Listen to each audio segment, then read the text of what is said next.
Lectura comentada de la Biblia.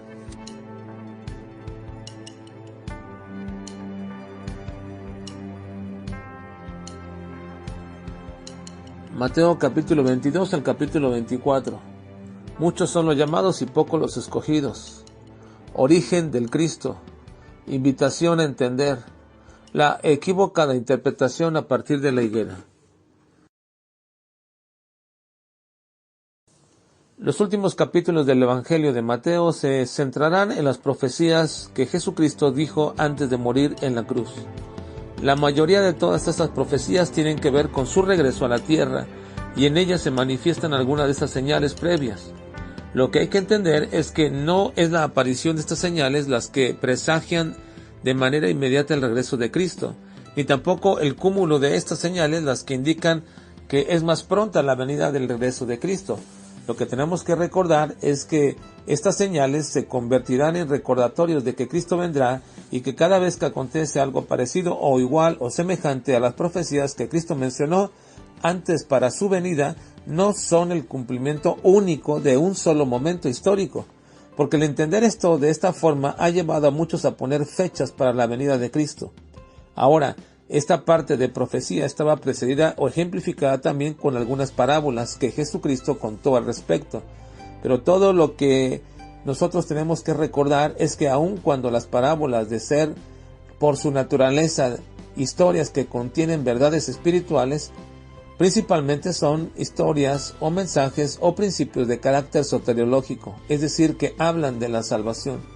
Y es precisamente en una de estas parábolas donde volvemos a recordar y una vez más Jesucristo hace un comentario final acerca de las parábolas de las bodas, donde había muchos invitados y no quisieron ir. Y después, cuando entran ya dentro, ven a uno que no está vestido de acuerdo a las bodas. Así que lo mandan sacar, y después, dentro de la misma historia, Jesucristo acota a este respecto diciendo: porque muchos son los llamados y pocos los escogidos. Y aquí hay una gran verdad. El llamamiento, como se hace de manera general externo, mediante la predicación del Evangelio, es para todas las personas sin distinción. Pero el llamar a la salvación es una prerrogativa única de Dios. Así que Él es quien escoge, y esto se vuelve a manifestar en toda la profecía que se comienza a mencionar, diciendo que el tiempo de la aflicción se va a acortar por causa de los escogidos, y que el Señor juntará de todas partes del mundo a sus escogidos, y que en aquel tiempo se levantarán falsos cristos que con sus engaños engañarán a muchos, incluso, si fuere posible, a los escogidos. Cristo cuestionó a los fariseos respecto a la identidad del Mesías, y con ello también nos deja ver una forma en que Jesucristo hacía su exégesis, porque explica un pasaje donde David llama al Señor Mesías, y luego les pregunta que por qué entonces ellos dicen que el Mesías es hijo de David, y luego entonces David le llama Señor, y con ello aclara que la identidad del Mesías es en primer lugar de origen divino, y segundo también es que es alguien de la divinidad. Así que era muy importante para Jesús establecer su identidad y corregir los errores teológicos de los judíos. Y los evangelios son una muestra de esa continua enseñanza. Ahora, de esta manera también el Señor Jesucristo nos invita a no solamente a leer, sino a entender las Escrituras.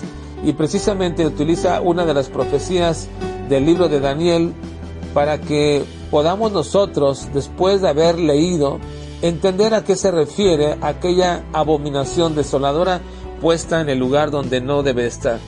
Y Cristo nos dice que debemos entender, y que se refiere esto porque debido a la diversidad de escuelas de interpretación, algunos ven en este momento un marcado momento histórico en el futuro y otros en el pasado. Y lo mismo sucede precisamente por una equivocación respecto al observar lo que Cristo dijo que deberíamos de aprender de la parábola de la higuera. Porque en esta aseveración muchos han entendido que la higuera es un símil del pueblo de Dios.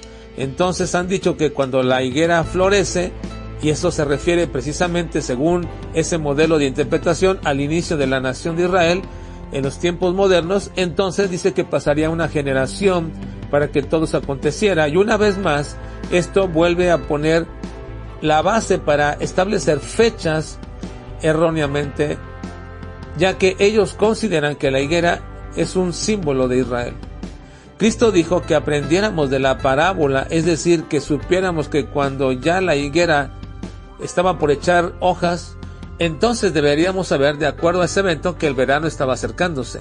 Y aquí es donde entra precisamente el símil, el hecho mismo de entender que las características mencionadas, cuando éstas comienzan a verse, presagian el fin o el inicio de un momento dentro de la profecía. Así que la parábola no es la representación de Israel y los detalles que presagian la venida de Cristo, sino que la parábola de la higuera es para recordarnos y mantenernos alertas para poder observar cuando este evento glorioso se está aproximando. Y lo que no debemos nunca olvidar es que muchas de estas señales comenzaron a suceder durante los primeros siglos de la era cristiana. Por lo tanto, los apóstoles, como también los primeros cristianos, esperaban ya la venida de Cristo en su tiempo. Y esto nos hace una vez más recordar que la venida de Cristo es inminente. Es decir, que puede suceder en cualquier momento.